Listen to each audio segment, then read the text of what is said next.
The abomination that causes desolation was fulfilled in the first century by the Antichrist in this temple.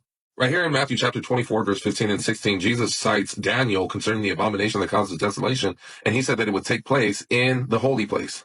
And in verse 16, Jesus mentions that this would serve as a sign for the Christians, that when they seen this committed in the holy place, they knew that it was about time for them to flee from Judea to the mountains, because desolation on Jerusalem would soon come by the hand of the Romans. Now, before the Christians fled from Judea to the mountains, this man right here, Ananias ben Ananias, who was the high priest, was murdered by the religious zealot faction in AD 66 in the holy place. Now, this is what Josephus had to say concerning that event, who, by the way, was a first century Jewish historian, and he's a primary source. But that which is still more terrible, there was no regard paid to the sanctuary, and was polluted every day with murderers and profanations, or abominations, of all sorts. The priests were slain in the performance of their sacred duties, and the holy places were defiled with blood. Now, it was at this point that the abomination of desolation was committed in the holy place, and the Christians, seeing that as a sign to flee from the city, and Eusebius, an ancient church historian, actually records this event. He says, but the people of the church in Jerusalem had been commanded by revelation, vouchsafed to approved men there before the war, to leave the city and to dwell in a certain town, Perea, called Pella. After the religious zealots had murdered the high priest and thousands of Jews in the holy place, they ended up installing a new high priest by lots, who, by the way, wasn't from the tribe of Levi, and happened to be Phineas, this guy right here, ben Samuel. Now, here's the first century account concerning that event. But the zealots cast lot for the high priesthood as they did in old time, and made Phinehas, son of Samuel of the village of Aphathia, a man not only unworthy of the high priesthood, but also altogether ignorant of what the high priesthood meant. Now, here's where it gets really fascinating, because it had all taken place in AD 66, immediately after the Roman armies, who were the Gentiles, had besieged Jerusalem and fought against Jerusalem for 42 months. That lands us in AD 70, when the temple was destroyed and Jerusalem was utterly desolated. And according to Revelation chapter 11, it had taken place for 42 months. Even when you go to Daniel chapter 12, which is the exact passage that Jesus is alluding to in Matthew chapter 24, verses 15 and 16, you see that once the abomination of desolation is set up, how many days are there? 1,290 days, and it says 1,335 days. When you calculate that, that is 42 months. So once that was committed in AD 66 with the religious zealots, there was exactly 42 months left until, which was the last days of Jerusalem, until her utter fall in AD 70 at the destruction of the temple.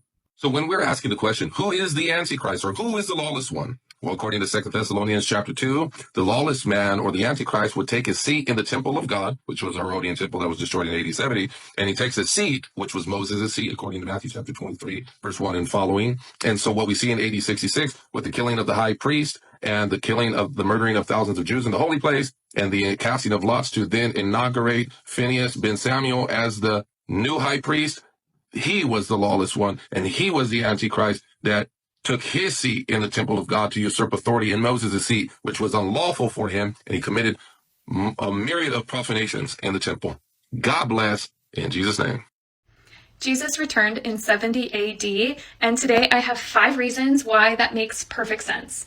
So, number 1, to end the old covenant practices permanently. Jesus, by his life, death, resurrection, introduced the new covenant to the people of Israel that were used to using the temple for sacrifices and meeting God and worship, everything surrounded around the temple itself. But by Jesus dying on the cross, he purchased the new covenant, and the veil tore on the temple, thereby making it obsolete. So by coming in judgment 40 years later, it shows that the full transition from the old covenant to the new covenant took place. And that brings me to number 2. So it fully established the new covenant by coming in judgment in 70 AD to destroy the temple. Then there was no other covenant other than the new covenant. It was very clear that God had accepted Jesus as a Messiah, of course, because he's God himself, but that he was the true Messiah and prophet, and that the new covenant was what God's people were thereby under. And by waiting from about 30 AD from Jesus' death to returning in judgment in 70 AD, that gives us 40 years, which is an extremely significant period of time in the Bible. Jesus spent 40 days out in the wilderness, and Israel spent 40 years before going into the promised land. 40 years is considered a generation in the Bible. And Jesus himself, when he's giving the Olivet Discourse in Matthew 24, he says all the things that to expect before the temple being destroyed. And in verse 34, he says, all of this, truly I say to you, all will come on this generation. He's saying that it's going to happen within 40 years, and it actually happened right about at 40 years later. Number 3, the judgment on the city of Jerusalem and the temple was also for the people and the religious leaders specifically in the city of Jerusalem. Jesus was not he didn't hide his criticisms of the Pharisees in the way that they misused their positions of power and had hypocrisy, basically separated people from God by appearing holier than thou, but then not actually doing the practices themselves. And God knew their hearts, and they were the ones to kill the prophets before Jesus, and actually Jesus himself, that generation, was who ended up crucifying him. And so Jesus's judgment came upon the people that rejected him, the specific people that had the opportunity to accept him as the Messiah, to witness him in the flesh and blood, and they denied him, they rejected him, and they persecuted and crucified him. And there's a verse in Revelation that says, every eye will see him, even those who pierced him. So the judgment was coming not only on the temple, but the people that lived during that generation and the people that he criticized during his lifetime. Reason number 4, to fulfill key prophecies. The New Testament is riddled with imminent language. I'm going to put a chart that I made on here. It's 4 different words that, if you look at the Greek for the original word used in the New Testament, they were all words of imminence, all words of meaning nearness. And so we have to remember that these words were spoken to the people alive at that time. And so they would have interpreted these words the way that we think that we interpret for ourselves, that Jesus is coming soon to us, but that doesn't make sense. We have to read it as if we were in that generation and that we were listening to these words being spoken. The imminence is riddled in the New Testament, in Revelation especially. Jesus said himself he's coming soon, and he meant it. And number 5, by returning in 70 AD, Jesus is proven as the Messiah and a true prophet because he prophesied everything that happened, that ended up happening exactly as he said it would. One of the things Jesus told the people of that time is, specifically his disciples, when he had talked about the temple being torn down, he said, when you see the city surrounded by armies, flee. And there's historical records of people that did end up fleeing. They saved their lives because they listened to Jesus. That was their last opportunity to believe in Jesus. And the people that did were saved, and the people that weren't were part of the horrific events of the Roman siege of Jerusalem, and over 1 million people died. So all of these reasons, there is so much depth to this information. There's a lot to cover, and I didn't even cover everything that I have in my brain. Daniel's 70 weeks have long been finished. In Daniel chapter 9, he says, from the going forth of the decree to restore and rebuild Jerusalem, there'll be 69 weeks of years. That took place in the book of Ezra under Artaxerxes in 457 BC. If you add that 69 weeks to that 457 BC, it lands you at 27 AD, when Jesus stepped down into the Jordan to be baptized by John the Baptist. That starts the final week, the 70th week that Daniel spoke of. In the midst of that week, the Messiah, the Prince, Jesus, was cut off. He was crucified after 3.5 years of earthly ministry. When he ascended to the Father, he ministered by his Spirit through his apostles until the dispersion in 34 AD to finish and complete that final week. From the time the Lord was crucified until 70 AD, there was a span of 40 years for the Old Testament nation of Israel to accept their Messiah, just like in the wilderness. And in 70 AD, after that 40 years, God allowed Rome to bring a full and complete end to that system. In this dispensational view, there's supposed to be a third temple. Here's why this makes no sense. For one, there's no prophecies about a third temple. There's none. There's no scriptures about a pause in the 70 weeks. There is obviously a continual 70 weeks and then all these things being fulfilled at this point. I'm not saying they're not going to build a third temple.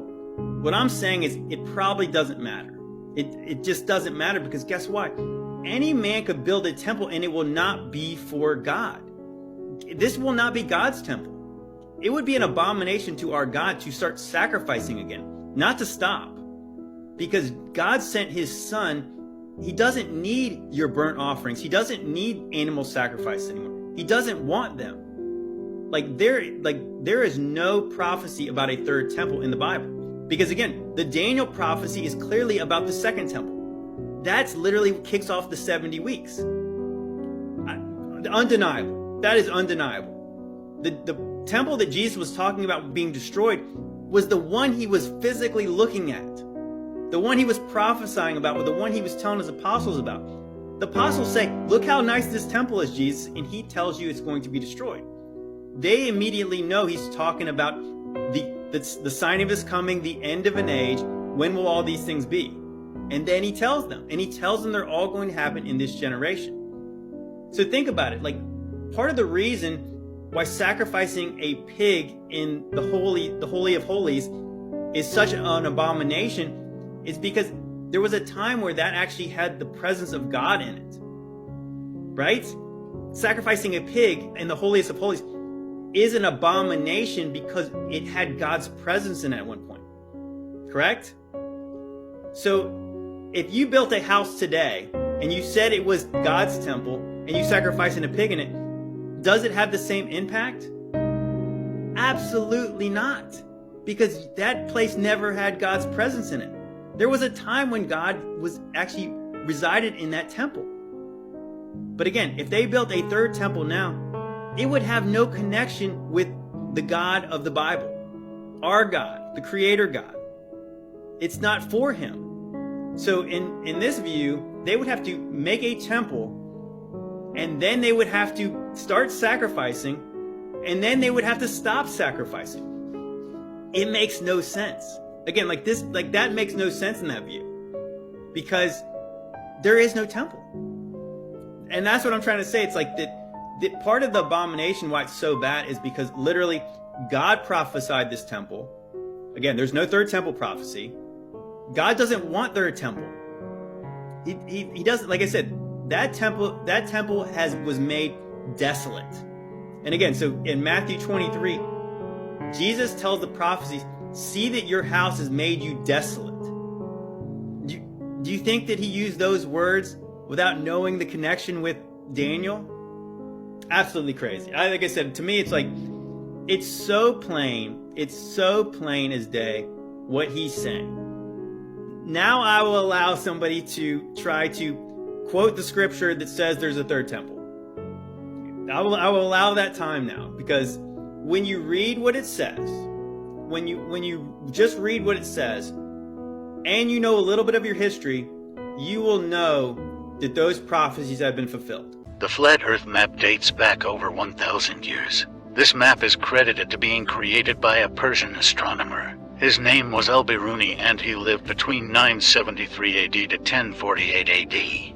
It's the official map of the United Nations and also the United States Geological Survey. It used to be present in many places before the creation of NASA and the Antarctic Treaty in 1959. Here you see it with Admiral Byrd. This map has been restored by Dmitry from Russia with suggestions of mine, Eddie Alenkar. Known by my YouTube channel Flat Earth Banjo, I asked Dmitry to include the Bermuda Triangle and Point Nemo, a place deep in the Pacific where NASA buries rockets. Then Robert Tozzi, a professional mapmaker, came along and enhanced the map even more. There are many people now selling this map online, but if you could order it from my online store, I would greatly appreciate it.